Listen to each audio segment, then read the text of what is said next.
Hi everyone and welcome. Today we're going to be looking at a word that you see all the time in English, very, and ways to say it in more fun, interesting, and expressive way. Very is a useful word in English language and it's commonly used among both non-native and native English speakers, but there are other ways that could make you sound more natural and more descriptive, moreover, more like a native English speaker. My name is Anna, and I help English learners get from basic speakers to confident communicators. So let's get started. Let's start with a classic one, very happy. What could you say instead of very happy? You could say ecstatic. Imagine you won a lottery or you got a promotion or maybe you just got some good news. So you could say, I'm ecstatic. On the other side of it is very sad. You could say devastated. Imagine your favorite sports team loses a very important match or a game. So you could say, I felt devastated. What about size?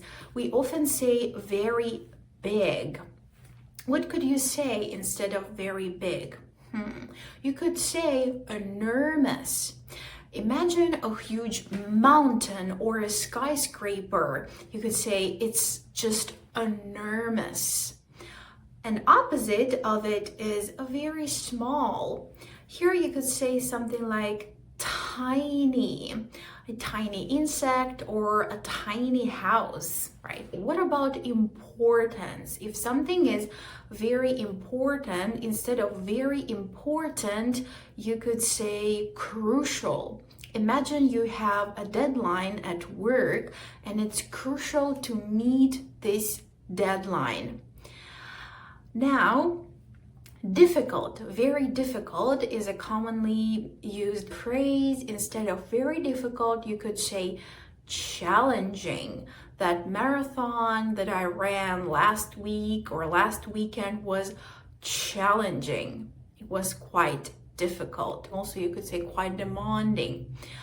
What about more general examples like very angry? Imagine someone cuts you off in a traffic and you are furious. You could say I'm furious, that road rage, right? Also, imagine you had breakfast at 7 a.m. and right now is 2 o'clock in the afternoon and you're very hungry. What could you say instead of very hungry? You could say I'm starving. And what about very good? Say you are reading an interesting book and you really love it. It's a real page turner. You just can't put it down, or you're watching a documentary and it's very interesting. You could say it's fascinating, mesmerizing, or you could say it's outstanding. An opposite of it is very bad. Imagine you went to this restaurant and the food was very bad. You could say the food was awful or terrible. Or the customer service. You stayed at this hotel and the customer service wasn't just very bad, it was awful or it was terrible. Now let's talk about the weather. Today is very cold in Toronto, so instead of very cold, I might say it's freezing. In August, it's usually very hot, so I might say it's scorching hot or it's boiling hot. Or from time to time, I meet very smart or very clever people. I could also say that he is intelligent or she's bright instead of just saying clever or smart. Now let's put this into practice. I will give you 3 scenarios And you could pause the video, take your time, and come up with a few synonyms of very. Imagine you're talking to a friend about this movie that you've just watched and it was really, really good. What would you say?